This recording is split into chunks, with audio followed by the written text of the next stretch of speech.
are watching Kashif Times. दर्शकों, स्वागत है आपका खबर फेस टू फेस और हमारे साथ सहयोगी चैनल है Kashif times. Iran Israel war को लेकर हम बात करेंगे साजिद वोरा जी से, जो एक इस्लामिक स्कॉलर भी है। तो आइए बात करते हैं साजिद वोरा जी से। साजिद जी, आपका स्वागत है हमारे चैनल में।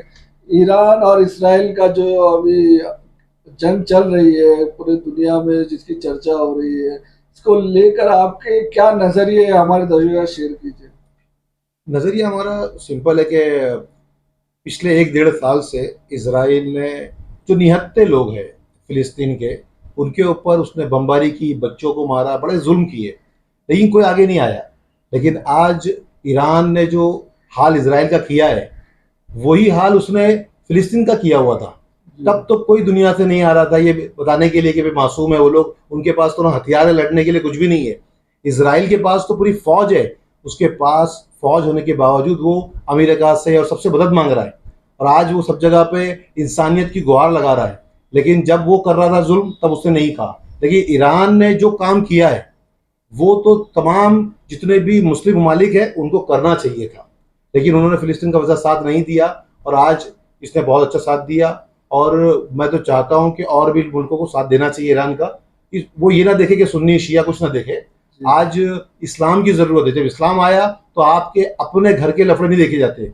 4 भाई में आपस में थोड़े झगड़े रहते हैं, लेकिन जब कोई बाहर वाला लड़ने आता है तो चारों भाई एक होकर लड़ते हैं। तो वैसे ही सबको मिल के लड़ना चाहिए इसराइल के साथ में। जिस तरह से पहला हमला बताया 13 जून को इसराइल की तरफ से हुआ था, और जो ईरान ने जो किया है वो दिफाई हमला किया है, डिफेंस में किया है, इसके बारे में आप क्या कहना चाहिए? हाँ, मतलब उसके दिल में तो बुक्स था, क्योंकि पहले ईरान ने भी इससे पहले एक मरतबा हमला किया था उसके ऊपर, ताकि उनके कुछ लोगों को, कुछ मेजर को और कुछ मिलिट्री के खास लोगों को ईरान के जब इसराइल ने मरवा दिया था, तो उसके अगेंस्ट में उसने स्ट्राइक किया था। तो उसका बदला लेने के लिए उसने वो स्ट्राइक किया इसराइल ने। लेकिन पहले भी जो था वो बदला था ईरान का, क्योंकि अपने लोगों को, उसके लोगों को उसने कत्ल किया, करवाया, और अब दोबारा उसने स्ट्राइक किया, एयर स्ट्राइक कर दिया। और उसके बाद में अब जब ईरान ने हमला किया है, तो ये तो इसराइल ने सोचा भी नहीं था कि ईरान इतना पावरफुल, इतना तैयार हो चुका हुआ है, जबकि उसके ऊपर बहुत सारे सैंक्शंस लगे हुए हैं। आज वो अपने डॉलर इस्तेमाल नहीं कर सकता है, दुनिया में बहुत लोगों से बिजनेस नहीं कर सकता है, उसके बावजूद उतना पावरफुल है।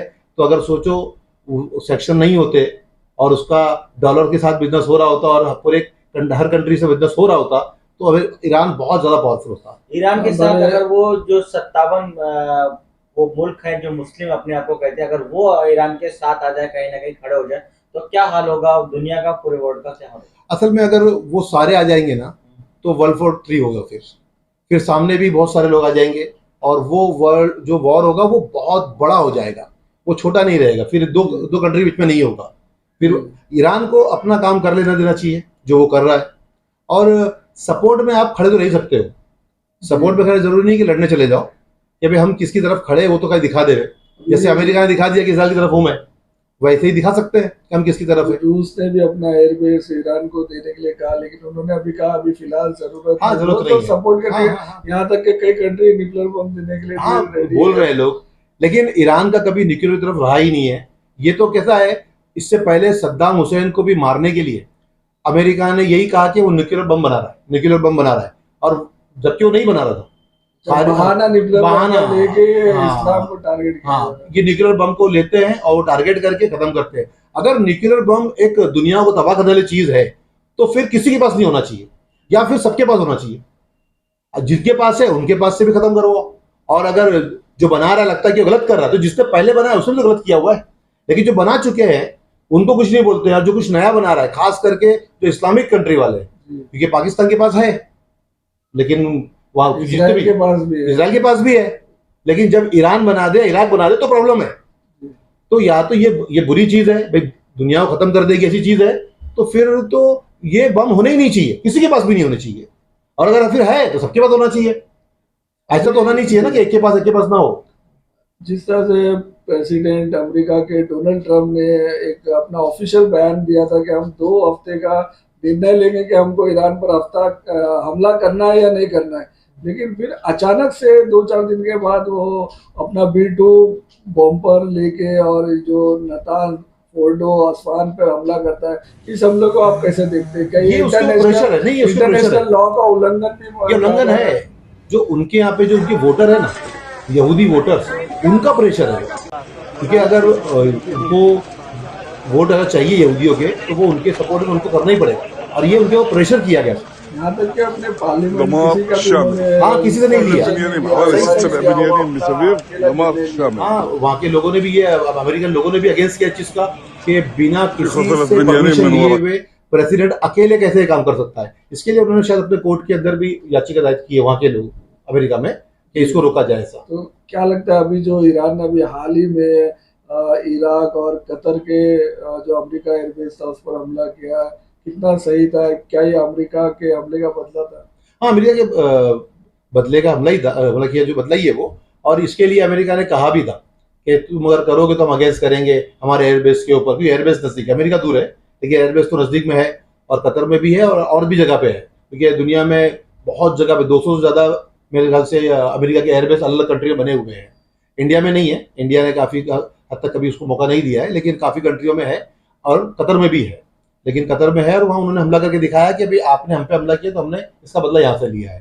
अजीत जी, क्या जानकारी है? भारतीय नागरिक भी वहां पर जो पढ़ने के लिए, काम करने के लिए ईरान से थे, काफी लोग ऑपरेशन सिंधु के तहत जो हमारे प्रधानमंत्री ने चलाया था, ऑपरेशन सिंधु के तहत पहले 150 आए, 200 आए, अभी भी आ रहे हैं, इसको लेकर आप क्या कहना चाहते हैं? नहीं, ईरान तो सपोर्ट कर रहा है हमारे लोगों को, और ईरान के कई मैंने न्यूज़ पढ़े भी है कि वो हमारे लोगों के लिए एयरबेस, मतलब उनके जो एयर स्पेस है, एयर स्पेस भी खोल रहे हैं और टेम्पोररी बेस पे इनको निकाल रहे हैं बाहर, जो इंडियन लोग हैं या आउट कंट्री के, लेकिन इंडियन को तो काफी सपोर्ट करते हैं ईरान। और ईरान से इंडिया का कोई बैर नहीं है, ऐसा कोई प्रॉब्लम नहीं है। अच्छा दोस्ताना, हाँ, अच्छा दोस्ताना है, आज भी हमारा रिलेशन है। इंडिया में। अमेरिका ने गैस लेने मना किया था, तब भी तो इंडिया ले ही रहा है, बंद नहीं किया उसने। अच्छी दोस्ताना, कोई इशू नहीं है हमारे इंडिया का ईरान से। आपका इस पर क्या नजरिया है? जो वर्ल्ड वाइड जो नागरिक है उनकी क्या सोच है, जो अपनी जान बचाकर यहाँ से भी भाग रहे, वहां से भी भाग रहे, कैसा माहौल है उन नागरिकों में? नहीं, ईरान तो सेफ है। लास्ट ईयर भी मैं ईरान गया था, ईरान में ऐसी कोई दिक्कत नहीं है। जो ईरान काफी सेफ रेजिडेंशियल है। लोग हैं जो खाली कर रहे हैं, कहाँ जा रहे हैं, कैसे? नहीं, देखो, इजराइल के लोग बहुत भाग रहे हैं, ईरान के लोग तो मैं इतना नहीं सुन रहा हूँ कि लोग जा रहे हैं, क्योंकि 10,000 से ज्यादा फैमिली इजराइल की जो है इजराइल छोड़ चुकी है, वो न्यूज में तो आ रहा है। बाकी और ज्यादा लोग गए हो तो पता नहीं। और ईरान की ऐसी न्यूज नहीं आ रही कि रेसिडेंशियल लोग भाग रहे हैं।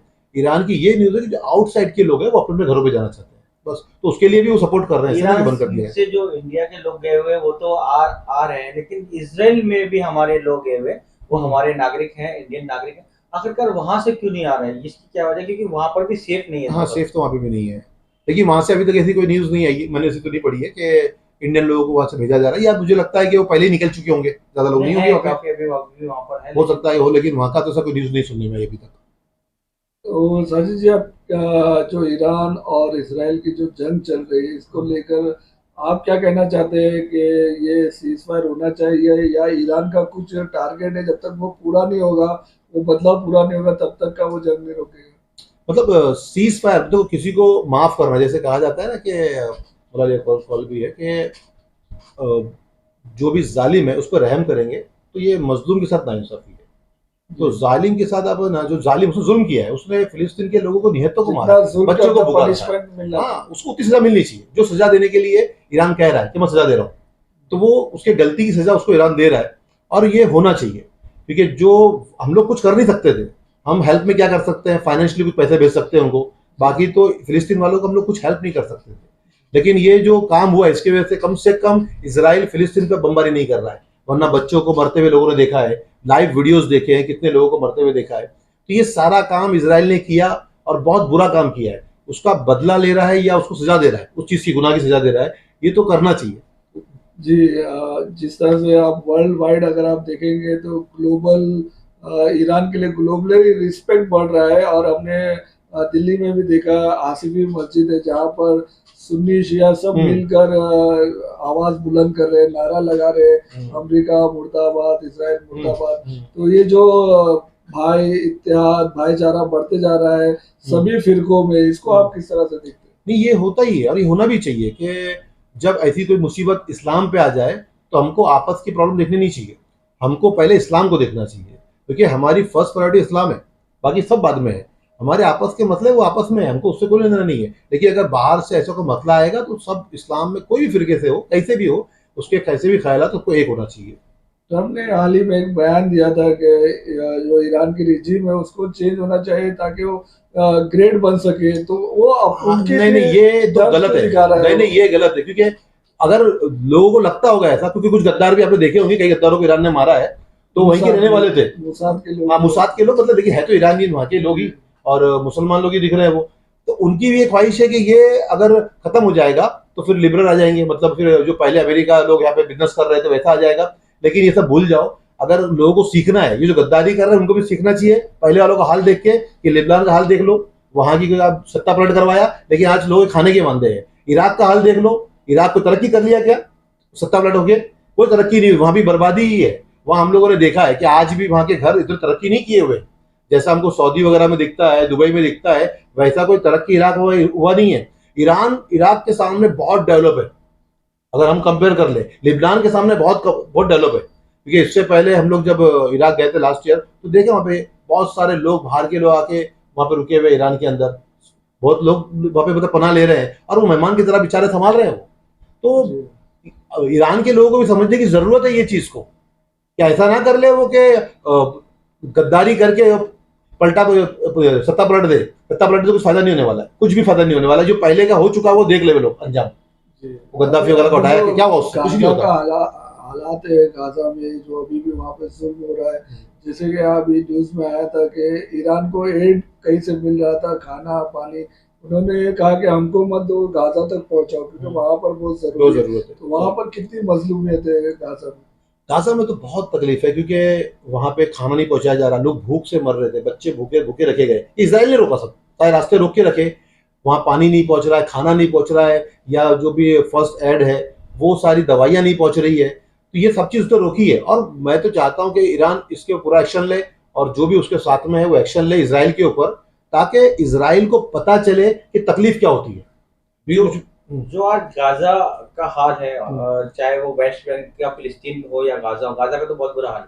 कहीं ना कहीं इसराइल के साथ वो देश जो अमेरिका है, इंग्लैंड है, फ्रांस है, जर्मनी, ये जो देश खड़े हैं और या बात करते हैं कि बच्चे मारे जा रहे हैं, ईरान में वो हो रहा है, ये हो रहा है, जुल्म हो रहा है, लेकिन उनको फिलिस्तीन नहीं दिखता, उनको गाजा नहीं दिखता। आखिरकार कौन सा चश्मा पहने हुए, उसकी वजह क्या है? देखो क्या होता है कि जब इंसान दुश्मनी रख लेता है ना, तो दुश्मनी के तहत में जब देखता है तो उसको बुराई दिखती है, अच्छाई कभी दिखती नहीं है।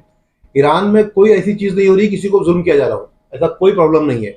वहाँ खुलेआम आप घूम सकते हो, कंट्री बहुत सेफ है, वहाँ कोई प्रॉब्लम नहीं है। सिर्फ बाहर से लोगों को दिखाया जाता है, हम लोग जब नहीं जाते हो डरते हैं कि ईरान में ऐसा हो रहा होगा, वैसा हो रहा होगा, ऐसा कुछ भी नहीं है।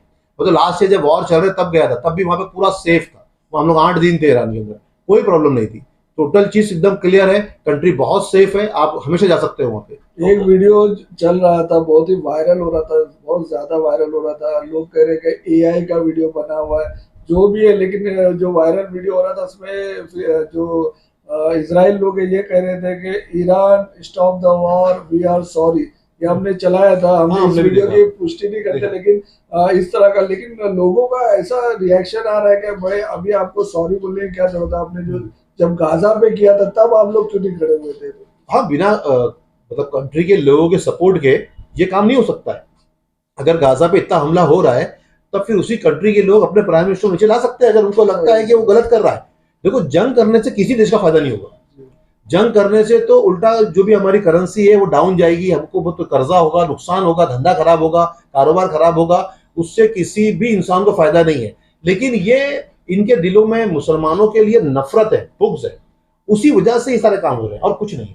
अजीत जी, आप एक इस्लामिक स्कॉलर है, आखिर में हमारे दर्शकों को और आलम इस्लाम को क्या कहना चाहेंगे ईरान इसराइल की जंग को लेकर? कब इसका रिजल्ट, नतीजा निकलेगा?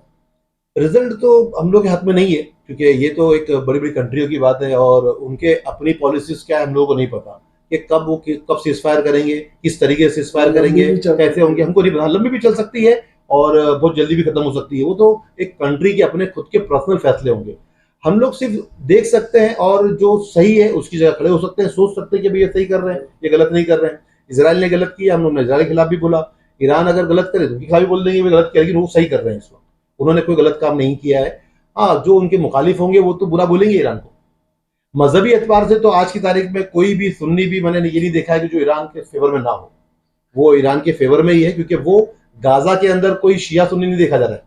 गाजा में वहां पे तो मैक्सिमम जो पॉपुलेशन है वो सुन्नी का है, और एक शिया कंट्री उनके फेवर में खड़ी है, तो ये बहुत बड़ी बात है। ये थे हमारे साथ साजिद जी, जो ईरान इसराइल में जो जंग हो रही है उसकी पूरी अपडेट स्टार्ट से आखिर तक आप लोगों को दी। अगर आपको भी कुछ कहना है तो आप हमारे कमेंट में लिख कर बता सकते हैं। साजिद जी, आपका बहुत बहुत शुक्रिया हमसे बात करने के लिए। शुक्रिया। जय हिंद, जय महाराष्ट्र।